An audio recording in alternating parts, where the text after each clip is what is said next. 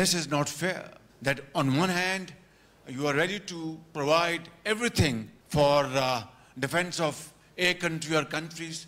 That is perfectly okay. But when it comes to the question of saving thousands and thousands of people from dying, then you have to borrow money at a very high cost. Then you have to go and beg and borrow and further deteriorate your already very precarious financial situation.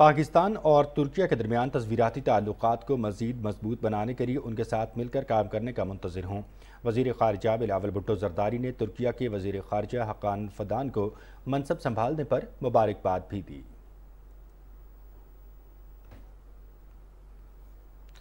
Supreme court میں civilians کے army act کے تحت trial کے خلاف مقدمے کی سماعت جاری ہے۔ چیف جسٹس امرتا بندیال کی سربراہی میں 7 رکنی لارجر بینچ سماعت کر رہا ہے۔ پنجاب حکومت نے 9 مئی کے واقعات میں ملوث زیر حراست ملزمان کا ڈیٹا سپریم کورٹ میں جمع کرا دیا۔ تفصیل معلوم کرتے ہیں اعجاز حسین سے۔ اعجاز، ہمیں تفصیلات سے آگاہ کیجیے گا۔ سماعت اس وقت جاری ہے اور انسانی حقوق کے وکیل فیصل صدیقی دلائل دے رہے ہیں۔ آج کی اہم چیز یہ ہے کہ پنجاب حکومت کی طرف سے جو 9 مئی کے بعد زیر حراست لوگ ہیں ان کی تفصیل جمع کرائی گئی ہے۔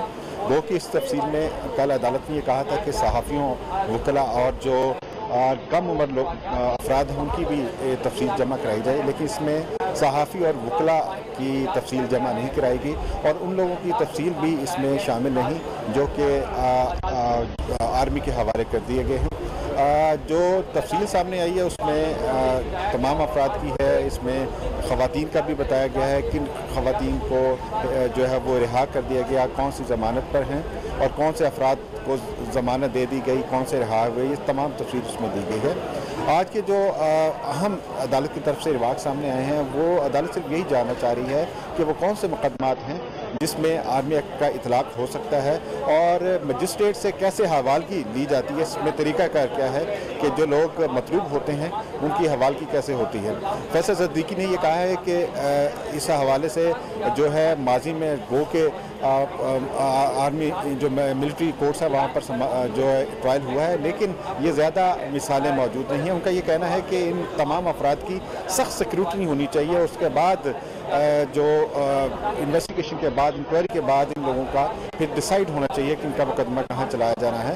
ساتھ ان کا یہ بھی کہنا ہے کہ انسداد دہشت گردی کی عدالت جو ہے وہ ایک بیسٹ آپشن ہے ان لوگوں کی جو ہے ٹرائل کے لیے اور وہاں ان لوگوں کا ٹرائل ہونا چاہیے، کیونکہ انسداد دہشت گردی کی عدالت میں اگر کوئی کنوکٹ ہوتا ہے، کوئی سزا ہوتی ہے کسی کو تو اس کے خلاف اپیل کا جو حق موجود ہے، لیکن اگر ملٹری کورٹ میں کسی سویلین کا ٹرائل ہوگا تو اس کے بعد پھر جو ہے وہ اپیل کا حق موجود نہیں ہے۔ ساتھ ہی ساتھ جسٹس منصور علی شاہ کے اہم ریمارک سامنے آئے ہیں۔ ان کا یہ کہنا ہے کہ اگر کسی آرمی تنصیبات پر حملہ ہوگا یا کچھ اس طرح کا معاملہ ہوگا یا آرمی کی حدود کے اندر کوئی اس طرح کا واقعہ ہوگا تو اس میں آرمی ایکٹ کی اطلاق ہوتا ہے، جس پر باقی ججز نے بھی جو ہے وہ ریمارکس دیے ہیں، لیکن ابھی تک یہ ڈیسائیڈ نہیں ہو پا رہا ہے کہ یہ طریقہ کار کیا ہے اور کیسے اس بات کو ڈٹرمن کیا جائے گا کہ کون سا جو مقدمہ ہے وہ اینٹی ٹیررسٹ کورٹ میں جائے گا اور کون سا مقدمہ جو ہے وہ ملٹری کورٹ میں جائے گا۔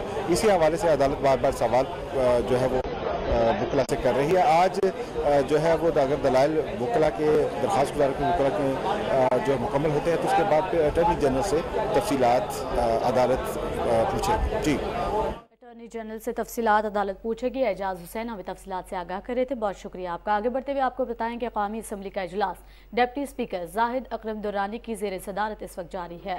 مزید تفصیل جانتے ہیں قومی اسمبلی میں موجود ہمارے نمائندے رضوان عارف سے۔ رضوان عارف، آگاہ کیجیے گا کہ آج کے اجلاس کا کیا احوال ہے؟ اسپیکر زاہد اکرم درانی کی زیر صدارت جاری ہے۔ اس وقت جو وفاقی وزیر ہیں آبی وسائل کے سید خورشید احمد شاہ، وہ اس وقت قومی اسمبلی میں جو ہے وہ اظہار خیال کر رہے ہیں۔ ان کا یہ کہنا ہے کہ قوم کو جو ہے وہ حقیقت سے آشنا ہونا چاہیے اور جس طرح 2013 سے 2018 تک جو بجلی کے کارخانے جو مکمل کیے گئے، کیوں ان کو جو ہے وہ گزشتہ حکومت میں چلنے نہ دیا گیا اور کیوں جو نظام بجلی کی جو ترسیل کا نظام ہے اس میں اضافہ گزشتہ حکومت میں کیوں نہیں کیا گیا۔ آج جو قومی اسمبلی کی کارروائی جب شروع ہوئی تو جو پبلک اکاؤنٹس کمیٹی کے چیئرمین ہیں نور عالم خان، انہوں نے قومی اسمبلی میں اظہار خیال کرتے ہوئے جو مختلف اضلاع میں غیر اعلانیہ لوڈ شیڈنگ ہے اس کا مسئلہ جو ہے وہ ایوان میں اٹھایا، جس پر ڈپٹی اسپیکر زاہد اکرم درانی نے اس حوالے سے رولنگ بھی دی کہ جتنے بھی جو متعلقہ ادارے ہیں اور وزارت جو کہ مختلف اضلاع میں غیر اعلانیہ لوڈ شیڈنگ اگر ہو رہی ہے تو اس حوالے سے اقدامات کرے، ادروائز قومی اسمبلی کا جو سیکریٹریٹ ہے وہ اس حوالے سے کارروائی عمل میں لائے گا۔ اس کے علاوہ جو وفاقی وزیر تعلیم ہے رانا تنویر حسین، انہوں نے بھی قومی اسمبلی کے اجلاس میں اظہار خیال کرتے ہوئے کہا کہ غیر اعلانیہ لوڈ شیڈنگ کہیں بھی نہیں کی جا رہی. اگر کچھ اضلاع میں لوڈ شیڈنگ ہو بھی رہی ہے تو سوال اس کی جو ذمہ دار ہے وہ گزشتہ حکومت ہے, کیونکہ 2018 میں جب مسلم لیگ نون کی حکومت تھی تو انہوں نے زیرو لوڈ شیڈنگ پر پاکستان کو چھوڑا تھا, لیکن گزشتہ 4 سالوں میں ایسا کیا ہوا کہ پاکستان دوبارہ جو ہے ان اندھیروں میں جو ہے وہ دھکیل دیا گیا. ان کا یہ بھی کہنا تھا کہ اگر اب بھی پاکستان کی عوام نے اگر انہیں موقع دیا تو وہ دوبارہ لوڈ شیڈنگ جو ہے اس کو بالکل ختم کر دیں گے, اور اس کے علاوہ جو بجلی کا نظام ترسیل ہے اس میں بھی جو ہے وہ اضافہ کریں گے. بہت شکریہ رضوان عارف آپ کا ہمیں قومی اسمبلی کے اجلاس کے حوالے سے آگاہ کرنے کے حوالے سے, جو کہ ڈپٹی اسپیکر زاہد اکرم درانی کی صدارت میں جاری ہے. مزید خبروں میں آپ کو بتائیں گے کہ اسلام آباد ہائی کورٹ نے 9 مئی سے متعلقہ واقعات میں تھانہ ترنول میں درج مقدمے میں اسد عمر اور شاہ محمود قریشی کی 10 جولائی تک عبوری ضمانت منظور کر لی ہے. عدالت نے 1-1 لاکھ روپے مچلکوں کے عوض ضمانت منظور کی. نور انٹرنیشنل یونیورسٹی لاہور کے طلباء طالبات اور اساتذہ کرام نے جناح ہاؤس کا دورہ کیا. وفد نے دورے کے موقع پر گفتگو میں کہا کہ بابا قوم کا گھر قومی اثاثہ تھا جس پر مشتعل ہجوم کی جانب سے شرپسندی اور تخریب کاری انتہائی قابل مذمت ہے.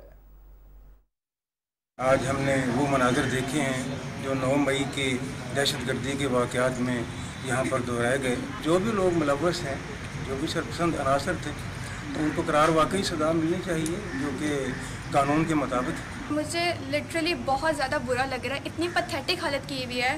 یہ صرف کور کمانڈر کا گھر نہیں تھا, یہ قائد اعظم کی یہاں پہ نشانیاں تھیں. جن لوگوں نے بھی یہ کیا نا ان کو سخت سے سخت سزا ملنی چاہیے. قومی پرچم کی جو انہوں نے بے حرمتی کی وہ نہیں کرنی چاہیے تھی. پاکستان کا جھنڈا ہمارے لیے سب سے امپورٹنٹ ہے کہ پاکستان کے جھنڈے کو اس طرح نہیں کرنا چاہیے. ایسے لوگ جنہوں نے یہ سب کیا.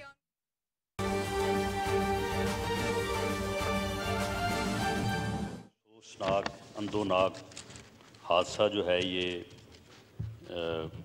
کشتی ڈوبنے والا ہوا ہے, اس کے متعلق میں معزز ایوان کو جو ہے وہ آگاہ کرنا چاہوں گا کہ یہ جون 10 کو یہ جو ہے کشتی جس کی کیپیسٹی تو بتایا جا رہا ہے کہ 400 کے قریب تھی, لیکن اس میں 700 کے قریب جو ہے وہ لوگوں کو سوار کر کے جو ہے وہ لے جانے کی کوشش کی گئی, اور جو راستے میں جو ہے وہ حادثے کا شکار ہوئی.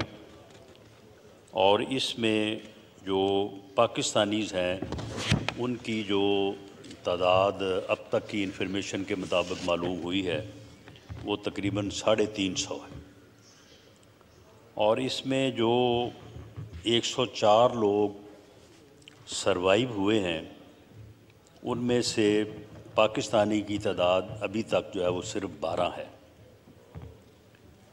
اس لیے اس حادثے میں یعنی انسانی جانوں کے نقصان کا جو ہے وہ یعنی نمبر جو ہے وہ کافی بڑا ہو سکتا ہے. شاید اس سے پہلے کسی بھی حادثے میں یا ایون جو دہشت گردی کے واقعات ہوتے رہے ہیں تو اتنا نمبر جو ہے وہ شاید کسی حادثے میں بھی نہ ہو جو یعنی اندازہ کیا جا رہا ہے. اللہ کرے کہ اور لوگ جو ہے وہ سروائیو کر جائیں اور مل جائیں, لیکن یہ تعداد جو ہے وہ نمبر جو ہے وہ بہت زیادہ جو ہے وہ معلوم ہو رہا ہے. 82 جو ہے وہ ڈیڈ باڈیز ابھی تک ریکور ہوئی ہیں, ان کے اسپیسیمنٹ جو ہیں وہ حاصل کر لیے گئے ہیں, اور فورینزک لیبارٹری اور نادرا کے ذریعے سے ان کے آئیڈینٹیفیکیشن کی جو ہے وہ کوشش کی جا رہی ہے.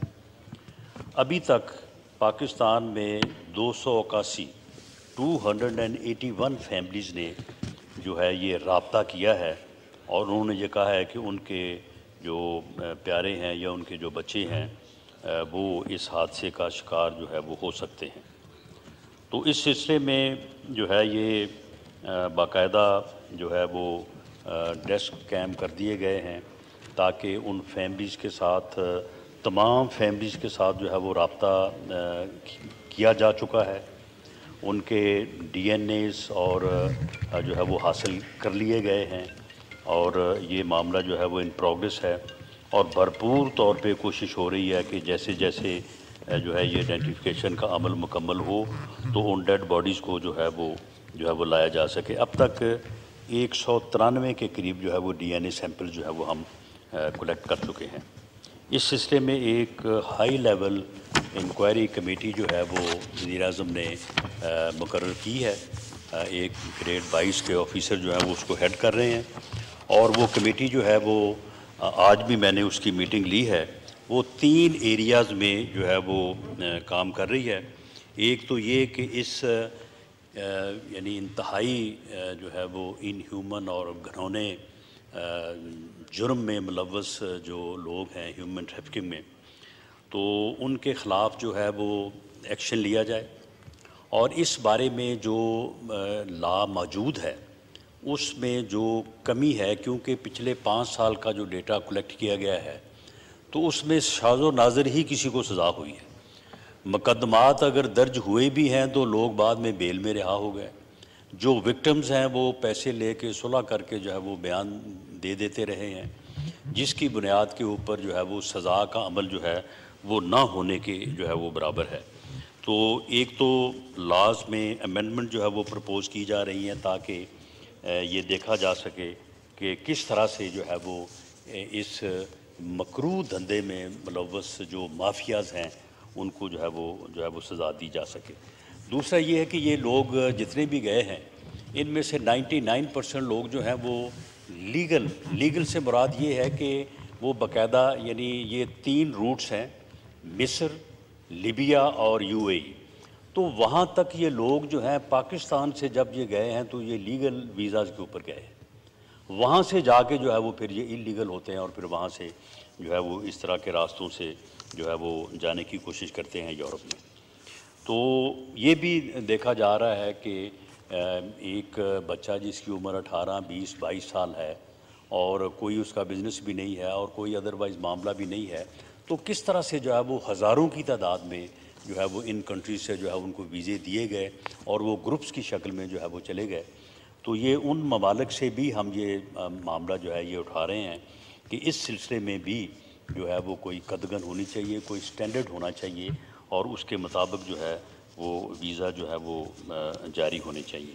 تو میں اس معزز ایوان کو یقین دلاتا ہوں کہ اس بارے میں کوئی کوتاہی جو ہے وہ نہیں رکھی جائے گی، اور انشاءاللہ تعالیٰ اس بارے میں بڑی کمپریہنسو جو ہے ڈیٹیلڈ ریکمنڈیشنز جو ہے وہ کمیٹی جو ہے وہ لے کے آئے گی، جس کو گورنمنٹ اپروو کرے گی۔ جو لاز میں امینڈمنٹ کی ضرورت ہے وہ بھی کیا جائے گا، اور اس وقت بھی جو آفیشلز ہیں ان کا بھی اور جو ملوث مجرم ہیں ان کے اوپر بھی کریک ڈاؤن جو ہے وہ کیا جا رہا ہے، اور ان سب کو جو ہے وہ قرار واقع جو ہے وہ سزا دی جائے گی۔ جناب ڈپٹی اسپیکر، میں آپ کی اجازت سے اس سٹیٹمنٹ کے بعد میں تھوڑی سی بات کرنی چاہوں گا کہ اس وقت بالکل ہمارے ہمسائے میں جو انصاف کا سب سے بڑا ایوان ہے، عدالت عظمی ہے، اس میں کل جو واقعات ہوئے ہیں جس کے متعلق میڈیا میں اس قسم کے الفاظ استعمال ہوئے ہیں کہ جی کل جو ہے وہ سیولین کے ملٹری کورٹس میں ٹرائل کا معاملہ جو ہے وہ زیر غور تھا، تو وہاں پہ ڈرامائی تبدیلیاں اور جو ہے وہ دیکھنے میں آئیں۔ اب یہ دیکھیں کہ یعنی عدالت عظمی اس ملک کا انصاف کا سب سے بڑا ایوان، اور وہاں پہ جو صورتحال ہے اس صورتحال کے پیش نظر جو ہے وہ کس قسم کے الفاظ اور کس طرح کے جو ہے وہ تبصرے جو ہے وہ ہو رہے ہیں۔ اور کل وہاں پہ ہوا یہ کہ 9 رکنی بینچ جو ہے وہ جب سماعت کے لیے بیٹھا تو اس بینچ میں جو چیف جسٹس صاحب کے بعد جو سینئر ترین جج جو کہ نامزد جو ہے وہ چیف جسٹس ہیں، آج سے کوئی 2-2.5 ماہ بعد انہوں نے اس منصب کو جو کہ انصاف کا سب سے بڑا منصب ہے اس ملک کا، تو انہوں نے اس منصب کے اوپر جو ہے وہ فائز ہونا ہے۔ تو انہوں نے جو ہے وہ یہ کہا کہ یہ عدالت جو ہے، میں اس عدالت کو نہیں مانتا۔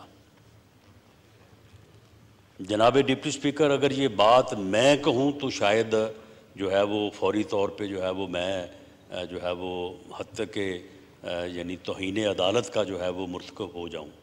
خواجہ صاحب یہ بات کریں تو شاید ان کے اوپر جو ہے وہ توہین عدالت لگے۔ یہ بات کون کہہ رہا ہے؟ یہ بات جو ہے وہ سپریم کورٹ کا سینئر ترین جج جو ہے وہ کہہ رہا ہے۔ وہ کہتا ہے کہ میں اس عدالت کو نہیں مانتا، اس عدالت کی کوئی قانونی اور آئینی حیثیت نہیں ہے، اور اس کی وجہ وہ یہ بیان کر رہے ہیں کہ جو قانون پاس کیا ہے پارلیمنٹ نے، practice and procedure act regarding supreme court, انہوں نے کہا کہ اس قانون کے پاس ہونے کے بعد اس عدالت کا جو ہے یہ فرض ہے، یہ حلف ہے کہ یہ آئین اور قانون کے مطابق جو ہے وہ فیصلے کرے گی۔ عدالت کا یہ اختیار نہیں ہے کہ وہ قانون کے اوپر بیٹھے، وہ قانون کے خلاف فیصلہ کرے، وہ آئین کے جو ہے وہ برعکس جو ہے وہ فیصلہ کرے۔ اس نے جو فیصلہ کرنا ہے وہ قانون کے مطابق کرنا ہے، اور اس نے جو فیصلہ کرنا ہے وہ آئین کے مطابق کرنا ہے۔ قانون یہ کہتا ہے کہ بینچ جو ہے وہ 3 سینئر ممبرز کی کمیٹی جو ہے وہ بنائے گی، اور وہ کمیٹی جو ہے وہ جو بینچ بنائے گی وہ بینچ جو ہے وہ آئینی اور قانونی طور پہ درست ہوگا۔ محترم سینئر جج صاحب کا یہ موقف ہے کہ یہ بینچ جو ہے جو 9 رکنی بنا ہے، اس بینچ کو اس کمیٹی نے نہیں بنایا، اور آئین میں کہیں یہ درج نہیں ہے کہ پارلیمنٹ ابھی لا جو ہے وہ بنانے کا سوچ رہی ہو یا ان پروسیس ہو اور اس لا کو جو ہے وہ سٹے کر دیا جائے، بلکہ کسی قانون کو سسپینڈ کرنا یا سٹے کرنا جو ہے وہ عدالت کا اختیار نہیں ہے۔ آئین اسے اس بات کا نہ اختیار دیتا ہے نہ اس بات کی جو ہے وہ اجازت دیتا ہے، بلکہ کسی بھی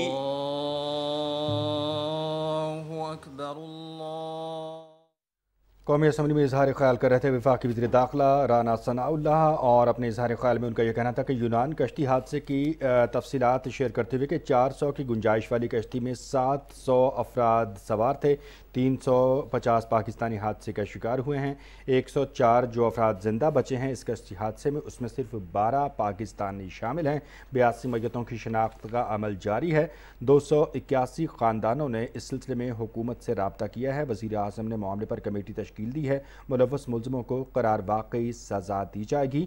بیرون ممالک کا رخ اختیار کرنے والے یہ نوجوان پاکستان سے جو ہیں وہ لیگل ڈاکومنٹس کے ذریعے، لیگل پروسیس کے ذریعے جو ہے وہ مختلف ممالک جن میں خاص طور پر مصر، UAE اور اس کے علاوہ جو ہے وہ دیگر ممالک شامل ہیں، وہاں تک وہ پہنچے ہیں، اور اس کے بعد وہاں سے پھر گروپس کی صورت میں جو وہ یورپ جانے کا جو ہے وہ انہوں نے راستہ اختیار کیا، جس کی بنیاد پر اس طرح کے المناک حادثے جو ہیں وہ دیکھنے کو ملتے ہیں۔ ان کا یہ کہنا تھا کہ ان متعلقہ ممالک کے ساتھ ہم اس معاملے کو ٹیک اپ کریں گے، ساتھ ہی ساتھ ان کا یہ کہنا تھا موجودہ صورتحال کے تناظر میں خاص طور پر سپریم کورٹ میں جاری کیسز کے حوالے سے ان کا یہ کہنا تھا کہ کہیں بھی ایسا نہیں ہوتا کہ پارلیمنٹ ابھی قانون سازی کے عمل کے حوالے سے سوچ رہی ہو اور دوسری جانب سے کسی عدالت کی طرف سے جو ہے وہ ایکشن لیا جائے۔ وزیر داخلہ رانا ثناء اللہ نے اپنے اظہار خیال میں مزید کہا کہ حکومت جو ہے وہ تمام معاملات کو دیکھ رہی ہے اور کسی قسم کی کوئی کوتاہی اس سلسلے میں جو ہے وہ نہیں برتی جائے گی، اور محتاط ایک رویہ اختیار کیا جائے گا سپریم کورٹ کے معاملات کے حوالے سے بھی۔ اور جو اہم نقطہ یونان کشتی حادثے کی تفصیلات بتاتے ہوئے انہوں نے بیان کیا، ان کا یہ کہنا تھا کہ اس وقت جو معاملات جاری ہیں اس پر قانون سازی جو ہے اس کو بھی ہم مزید مؤثر اور مضبوط بنائیں گے تاکہ آئندہ اس طرح کے جو واقعات رونما نہ ہو سکیں، اور جو ایسے واقعات میں ملوث عناصر ہیں ان کو قرار واقعی سزا دی جائے۔ جو سزا و جزا کا نظام ہے اس کے بارے میں جو قانون سازی کا معاملہ ہے، اس معاملے کو ذرا زیادہ بہتر اور منظم انداز سے دیکھنے کی ضرورت ہے۔ آئین میں قانون کی جو ہے وہ تشریح کا اختیار جو ہے وہ عدالت عظمیٰ سپریم کورٹ کو دیا گیا ہے۔ قانون ابھی بنا نہیں، اور اس سے پہلے ہی جو ہے وہ اس کو جو ہے وہ سسپینڈ کرنے یا سٹے کرنے کا تو اختیار جو ہے وہ کہیں پہ نہیں ہے۔ لیکن اس کے باوجود جو ہے وہ ایسا کیا گیا۔ جناب ڈپٹی اسپیکر، یہ جو بات کل وہاں بینچ میں ہوئی ہے، اسے اگر آپ اس تناظر میں دیکھیں کہ اس سے پہلے جو ہمارے دونوں معزز سینئر ترین وکلاء جو کل یہ پٹیشن جو ہے وہ لے کے آئے ہیں، یقیناً انہوں نے وکالت میں، سیاست میں بڑا اچھا کام کیا ہے، لیکن مجھے لگتا یہ ہے کہ وہ اپنی اننگ جو ہے وہ کھیل چکے ہیں۔ اب ان کی جو ہے وہ یعنی فزیکل اور جو ہے وہ مینٹل صحت جو ہے وہ کوئی اتنی اچھی نہیں ہے، اور وہ اب ایسے کام اور ایسے معاملات کر رہے ہیں کہ وہ اپنا جنازہ ہی خراب کر رہے ہیں، اور اس کے علاوہ جو ہے وہ کچھ نہیں کر پا رہے۔ وہ دونوں صاحبان جو ہیں وہ عمران فتنے کو جو ہے وہ ملے ہیں لاہور میں۔ یہ مصدقہ طور پہ یہ خبر ہے کہ اس پٹیشن کو دائر کرنے سے پہلے یہ دونوں سینئر وکلاء صاحبان عمران فتنے کو زمان پاک لاہور میں جو ہے یہ ملے ہیں، اور اس کے بعد یہ چیف جسٹس آف پاکستان کو ملے ہیں، اور اس کے بعد جو ہے یہ جو ہے وہ پیش رفت ہوئی ہے۔ یہ بات کیسے ثابت ہوتی ہے؟ یہ بات ایسے ثابت ہوتی ہے کہ جب کل قاضی فیض عیسیٰ صاحب نے بینچ میں بیٹھنے سے انکار کیا، اس کے بعد دونوں وکلاء صاحبان نے ان کی منتیں کرنی شروع کر دی کہ نہیں جی نہیں، آپ بیٹھیں، آپ ضرور بیٹھیں، آپ کی اس میں جو ہے وہ رائے آنی چاہیے۔ تو انہوں نے کہا کہ نہیں، یہ معاملہ جو ہے یہ ان اعتراضات کی بنیاد کے اوپر میں نہیں سننا چاہتا۔ تو ایک دم ان کے منہ سے نکلا کہ چیف جسٹس صاحب، ہم نے تو آپ کو پہلے ہی کہا تھا کہ فل بینچ بنا دیں۔ وہ بھائی پٹیشن آپ کی جو ہے وہ آج اس کی سماعت ہو رہی ہے، ویڈیو موجود ہے، یعنی پٹیشن آپ نے دائر کی ہے، پٹیشن کی سماعت آج ہو رہی ہے۔ آپ نے کب کہا تھا ان کو؟ آج جب صبح سے آپ پیش ہوئے ہیں تو اس وقت سے تو کوئی بات نہیں ہوئی۔ آپ نے کب کہا تھا؟ اس ملاقات میں کہا تھا۔ اس ملاقات میں مبینہ طور پہ یہ بات ڈسکس ہوئی کہ جی کون سا بینچ بنایا جائے، اور اس ملاقات میں یہ بھی ڈسکس ہوا کہ قاضی فیض عیسیٰ صاحب کا کیونکہ ملٹری کورٹس کے بارے میں ایک ان کی رائے پائی جاتی ہے، لہٰذا ان کو بھی شامل کر لیا جائے، ورنہ پچھلے ایک سال میں انہیں کسی بینچ میں جو ہے وہ شامل نہیں کیا گیا۔ چیف جسٹس صاحب نے کبھی یہ مناسب نہیں سمجھا کہ انہیں وہ اپنے ساتھ بیٹھنے کی اجازت بھی دیں۔ جناب ڈپٹی اسپیکر، یہ بات اس وقت بڑی سیریس ہو جاتی ہے جب آپ کا دھیان یا آپ اس حقیقت کی طرف جو ہے وہ دیکھتے ہیں کہ ایک گفتگو جو ہے وہ پچھلے دنوں میں خواجہ طارق رحیم اور عبدالقیوم صدیقی صحافی کے درمیان میں بھی ہوئی تھی، جب فتنے عمران خان کو عدالت میں جو ہے وہ پیش کر کے رہا کیا گیا تھا غالباً 10 یا 11 مئی کو۔ اس گفتگو میں خواجہ طارق رحیم صاحب نے جو فیصلہ فرمایا کہ کل یہ فیصلہ ہوگا، اس طرح سے فیصلہ ہوگا، اگلے روز وہی فیصلہ جو ہے وہ سپریم کورٹ کے اس 3 رکنی بینچ نے فرمایا۔ تو پھر جناب ڈپٹی اسپیکر، قوم اس بات کے اوپر تشویش کا اظہار کیوں نہ کرے جب مدر ان لا یہ کہتی ہے کہ میں نے تو اسے بتایا ہے کہ عمران خان کے جلسے میں تمہارے لیے اتنی دعائیں کی گئی ہیں، حالانکہ عمران خان کے کسی بھی جلسے میں کبھی آج تک دعا نہیں کی گئی، وہاں پہ صرف ڈانس کیا گیا ہے، وہاں پہ کبھی کسی کے لیے دعا نہیں کی گئی، اور وہ فرما رہی ہیں کہ میں نے اسے بتایا ہے کہ تمہارے لیے جو ہے وہ بڑی دعائیں کی جا رہی ہیں، اور ساتھ یہ بھی فرما رہی ہیں کہ وہ کمبخت جو ہیں وہ ماشاءاللہ بھی نہیں لگا رہے۔ یعنی اگر مارشل لا نہ لگائیں تو کمبخت ہے، اور یہ ان کو بابخت اس صورت میں جانیں کہ اگر جو ہے وہ مارشل لا لگائیں۔ جناب ڈپٹی اسپیکر، اس صورتحال میں آپ مجھے بتائیں، یا میں آپ کے سامنے یہ سبمٹ کرنا چاہوں گا کہ اس سے پہلے 14 مئی کو پنجاب میں الیکشن کروانے کا جو ہے وہ ایک فیصلہ ہوا۔ سپریم کورٹ کے فیصلوں کے اوپر عمل ہونا چاہیے۔ سپریم کورٹ عدالت عظمیٰ کے فیصلوں پہ عمل ہونے سے ہی انصاف کا بول بالا اور معاشرہ جو ہے وہ مضبوط ہو سکتا ہے۔ لیکن جب ان فیصلوں کے پیچھے اس قسم کے عوامل ہوں گے، جب مرضی کے بینچ بنا کے مرضی کے فیصلے کیے اور کروائے جائیں گے، تو پھر ان فیصلوں میں جو ہے وہ قوت نہیں ہوتی، ان فیصلوں کی جو ہے وہ اخلاقی قوت نہیں ہوتی۔ جناب اسپیکر، عدلیہ کے فیصلوں کی طاقت جو ہے وہ شفافیت میں ہے۔ عدلیہ کے فیصلوں کی طاقت جو ہے وہ غیر جانبداری میں ہے۔ عدلیہ کے فیصلوں کی طاقت اس میں ہے کہ پوری قوم یہ سمجھے کہ یہ فیصلے جو ہیں یہ انصاف کی بنیاد پہ ہو رہے ہیں۔ اگر انصاف کی بنیاد پہ وہ فیصلے جو ہے وہ نہ ہو رہے ہوں تو پھر جو ہے وہ ان فیصلوں کی نہ تو کوئی طاقت ہوتی ہے اور نہ ہی جو ہے وہ ان کے اوپر عمل ہوتا ہے۔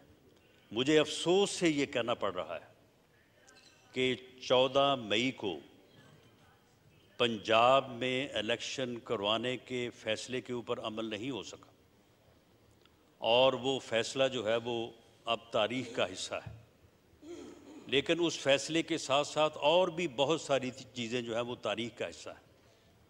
یہ بات بھی تاریخ کا حصہ ہے کہ اس فیصلہ ہونے سے پہلے پورے ملک کے ہر ادارے نے، ہر بار نے، پاکستان بار کونسل نے، سپریم کورٹ، ہائی کورٹس اور صوبائی بار کونسلز نے، تمام بار ایسوسی ایشنز نے ہاتھ جوڑ کے چیف جسٹس آف پاکستان کے سامنے استدعا کی کہ جناب فل بینچ بنا دیں۔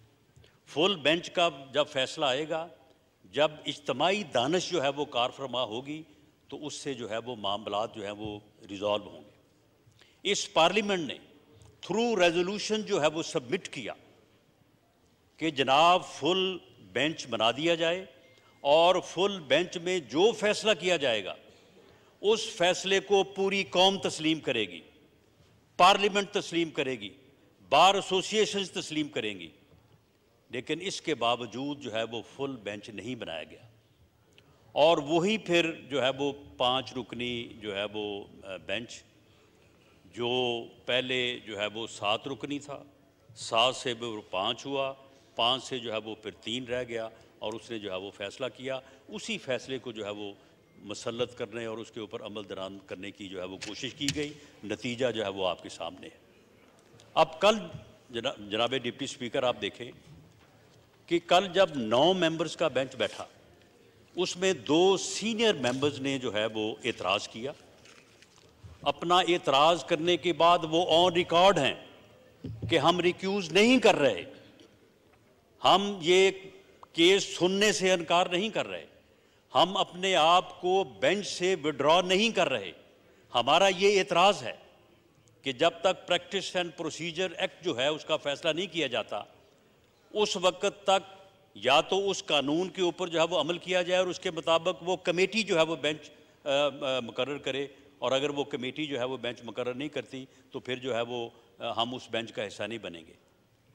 اس کے بعد چاہیے تو یہ تھا کہ اس کے اوپر جو ہے وہ سوچا جاتا اور اس کے اوپر کوئی فیصلہ کیا جاتا، لیکن آدھے گھنٹے بعد، ٹھیک 31 منٹ بعد جو ہے ان 2 کو مائنس کر کے 7 رکنی بینچ بنا کے سماعت شروع کر دی گئی۔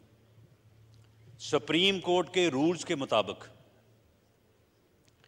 جب ایک دفعہ چیف جسٹس صاحب بینچ مقرر کر دیں، اس بینچ کو وہ دوبارہ جو ہے وہ کسی جج کو اس بینچ سے جو ہے وہ مائنس نہیں کر سکتے،